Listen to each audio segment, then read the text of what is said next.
Hey, everybody, welcome back to another episode of On Attachment. In today's episode, we're talking all about receiving, specifically 5 signs that you struggle with receiving in your relationships. So, receiving is probably not something that you've turned your mind to very consciously. I think for a lot of us, it's really not. And yet, I think for so many people, it can be a real struggle and it can keep us stuck in relationships that are really imbalanced, not really knowing why or what to do about it. And as we'll talk about, I think we can often blame the other person for the fact that maybe our needs are not being met or we're not feeling considered or acknowledged or supported.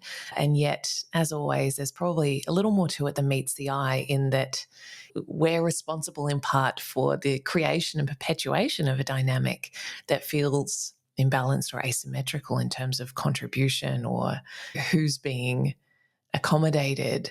Because for a lot of us, as much as we can bemoan the fact that it's always all about the other person, receiving is actually really vulnerable and can be really challenging if that's not the seat that you have traditionally sat in your relationships. So I'll be talking a little bit about that today and sharing some signs that you might struggle with this, as I think many of you will. I certainly have in the past and still really have to consciously open myself to receiving and drop or resist any feelings of guilt or discomfort that might come with being accommodated rather than being the one who's always accommodating others.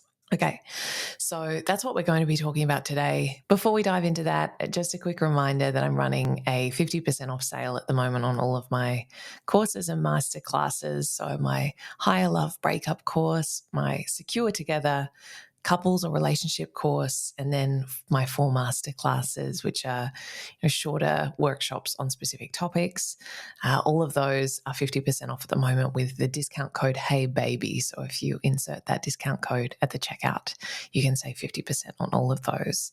So if you've been interested in going deeper into some of my programs or workshops, now's a really great time to do that. Okay, so let's talk about signs that you struggle with receiving.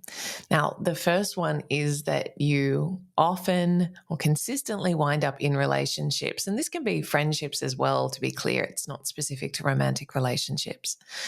But you consistently wind up in relationships that feel imbalanced or lacking in reciprocity. So as I alluded to in the introduction, there's this sense of I'm always the giver and other people are always taking from me, or I'm accommodating them.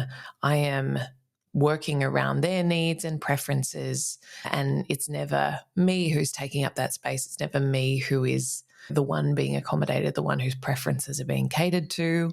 It feels like I'm always in the support role rather than the one being supported.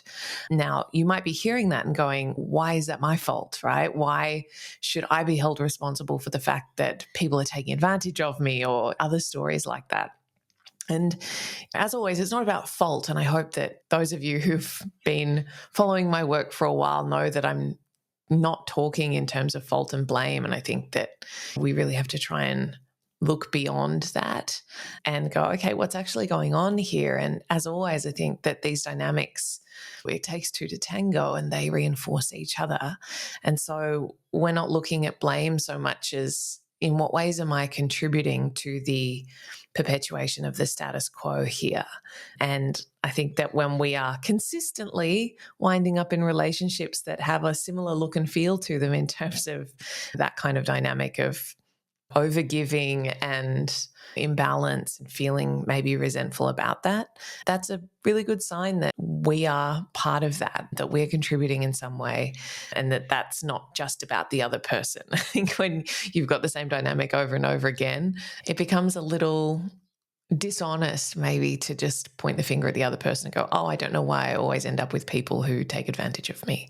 So the first sign that you might struggle with receiving, and I suppose the other side of that coin is that, you maybe give too much, is that you always end up in relationships that look like that. Okay, the next sign that you struggle with receiving is that you rarely, if ever, directly ask for what you need or ask for support, ask for someone to do something for you.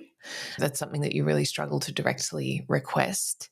And if someone offers, so you're probably much more comfortable with, someone offering that to you rather than you having to assert it.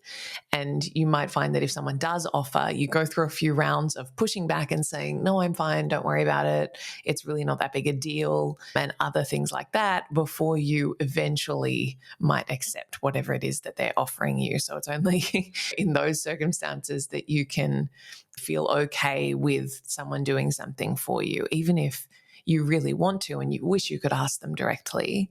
It might just feel too vulnerable, whether that's because you're worrying that you're a burden or that they're going to resent doing something for you, or you fear rejection. You fear what would happen if they said, no, I'm not going to do that for you. Whatever it might be, and it might be all of those or a combination of them, you're much more comfortable with someone going out of their way or giving something to you or taking care of you, supporting you, however it looks in a given set of circumstances. If they've initiated it, they've offered it, they've insisted against your pushback, and then finally you can go, okay, great, thanks. It's like you have confirmation of the fact that they really do want to do it and they're really happy to, and it's really not a big deal. That kind of alleviates some of your fears or concerns around them going out of their way, which feels uncomfortable. And maybe you feel, unworthy or undeserving of that, or you worry, what they're going to really be thinking as a result of having to accommodate you, because that's not a position that you're accustomed to being in. Okay, the next sign that you struggle with receiving is related to the previous, that you feel guilty when people go out of their way to support or accommodate you. It feels like you've done something wrong, or you're anticipating some sort of adverse consequence. And this is even when you wouldn't think twice about doing that for them, right? If the circumstances were flipped, if you were in the giving role, there's no way that you would be harboring any resentment or concern about it. You'd be really comfortable with doing that for them as an act of love, but you really struggle to believe that the same could be true in the other direction. And so you feel guilt or anxiety around receiving when someone is going out of their way to accommodate you. So maybe that's they've offered to pick you up from the airport at an inconvenient time of day, or go out of their way to pick something up at the shops for you. Maybe you've said, oh, don't worry, only if it's not too hard, only if it's not too much trouble, all of those things. And then you feel a bit uncomfortable if someone has had to go out of their way to do it. And I think the common thread underneath that is really struggling to believe that you are worthy of other people's efforts, right? That it's all well and good for you to go to those lengths to show them love and care and support, but you struggle to believe that they love and care and want to support you to the same degree. So maybe you fear that they're not going to be happy with you, or they're going to punish you in some way as a result of having to take care of you or accommodate you. And so I think there is a little thread there around worthiness and deservingness. Can I really take in someone's love, or do I put a ceiling on their expression of love and care for me because I don't really believe that it's there or that it's possible, and I don't want to be disappointed. So I sort of tell myself and tell them that I don't need it or want it, that I'm fine to take care of myself, that I'm low maintenance, all of these things, when really it's just that I struggle with receiving it. Okay, the next sign that you struggle with receiving is that you are quick to deflect or minimize compliments, or maybe you very quickly push it back onto the other person. So, for example, if someone says, you look really nice today, you might say, oh, really? I got ready in 5 minutes and this is just an old sweater of mine, and whatever else. You downplay it. You struggle to just take it in and go, thank you. I really appreciate that. Full stop. Right? Or maybe you push back onto them and go, oh, thank you, look amazing. Don't talk about me, look at you, right? And having the spotlight on you and just taking in someone's praise, someone's compliment feels really, you got almost naked and vulnerable in a way that is really uncomfortable for you. So noticing that, do you struggle to just take the compliment. If someone says, oh, you did an amazing job at something, you might find other ways to detract from your own efforts or your own successes because, again, you worry that there's going to be some sort of consequence attached to just basking in it and just, gratefully accepting whatever someone's offering to you by way of compliment or praise. And the last sign that you struggle with receiving is you feel really uncomfortable being the center of attention. So, for example, if you threw a birthday party, you might really feel very uncomfortable with the idea of people coming to celebrate you and it all being about you. I can very much relate to this. I still struggle with it. Don't really like that at all. And while I think there are personality differences around this, and it's not to say that we all have to become comfortable with being the center of attention and having a surprise party with 100 people thrown in our honor. I think for some of us, that's just never going to be comfortable, and maybe that's okay. It is something to reflect on. Do I resist being loved and letting people love me and letting people show up for me and celebrating me? What is it about that feels so uncomfortable? Do I struggle to believe that people will or people want to? And where does that come from within me? What might it be like to really allow myself to receive people's celebration or love of me? And so reflecting on that, I think oftentimes we will be pleasantly surprised by how much people do want to show up for us. And if we can allow ourselves to let that happen and to take it all in, it can be, quite eye-opening and maybe vulnerable, but ultimately beautifully reinforcing of how much we are loved and cared for and supported by the people in our lives. And it might go some of the way in dismantling those stories that we have around people not wanting to do that for us. I think whether it's this or any number of other things in our relationships, it's amazing how we're so convinced that our story is the truth, whether that's people don't care about me, people don't show up for me, that we actually never run the experiment because we don't want to expose ourselves to the vulnerability or the possibility of that being true. And so we deprive others of the opportunity to show up for us. We deprive others of the opportunity to meet our needs or whatever it might be, because we've already convinced ourselves that they won't or they can't. And so it feels less vulnerable to just shut ourselves off rather than open ourselves to that possibility and be pleasantly surprised.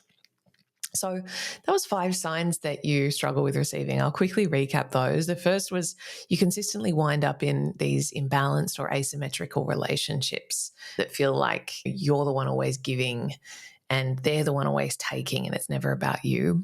Second was you rarely, if ever, directly ask for support or ask for what you need. You only reluctantly accept it if someone else initiates it, and even then you probably push back a bit. The third was you feel really guilty and like a burden if someone goes out of their way to support or accommodate you, even in circumstances where you wouldn't think twice about doing that for them. The fourth was you're quick to deflect or downplay or minimize compliments or other kind words that people offer to you. And the fifth one was you feel really uncomfortable being the center of attention or being celebrated in some way. So if you relate to some or all of those, as I suspect many of you will, I certainly do, I suppose the work for you is to reflect on where that comes from, to notice what is this discomfort really about. I mentioned a few possible sources, and you may relate to a number of these: that unworthiness, that feeling of being undeserving, the vulnerability of receiving, worrying that someone's going to resent you or that they're going to be upset at having to accommodate you, feeling like a burden, feeling like you have to be easy or low maintenance in order to be lovable. All of these things which we might not necessarily associate with receiving. As I said in the introduction, it's not something that we talk about all that much, or many of us are kind of really conscious of. But I think a lot of those underlying themes and wounds or patterns in our relationships can really show up here and affect the overall climate or environment of our relationships. And I think that when we do wind up in these patterns of where we're struggling to receive and our relationships reflect that imbalance, invariably we end up harboring some resentment and feeling uncared for and neglected. And as I said, it's easy to blame the other person when maybe there's a little bit more ball in our court, so to speak. There's a little bit more that we could be doing to recalibrate that imbalance rather than just blaming the other person and feeling sorry for ourselves or feeling abandoned or neglected or whatever it might be. So there's lots to do there. I mean, there are lots of ways that you can practice receiving, and it will be a practice, probably an uncomfortable one at first. But little things, asking directly for what you need. If someone says, "What do you feel like for dinner?" rather than saying, "I don't mind whatever you want," you might say, "I feel like this," and asking them to cook you something that maybe isn't the easiest or the simplest option, and not feeling guilty about that, or just noticing if you feel guilty, but not quickly walking back from the edge there. Just actually allowing yourself to linger in the discomfort of the edge of your comfort zone, because that is really where the growth happens, when we can let ourselves sit there and go, "Oh, okay, the whole world didn't come crumbling down. My relationship didn't end. They didn't reject me. They didn't roll their eyes and tell me that I was a pain in the ass," or whatever, right? Whatever doomsday catastrophic scenario that we are consciously or subconsciously fearing will come to pass as a result of taking up a bit more space. I think it's always good to run those little experiments and, as I said, be pleasantly surprised by what we might find. I really hope that you've found something of interest in today's episode, that it's been helpful for you. And as always, I'm so grateful for your support, and I look forward to seeing you again next week. Thanks, guys.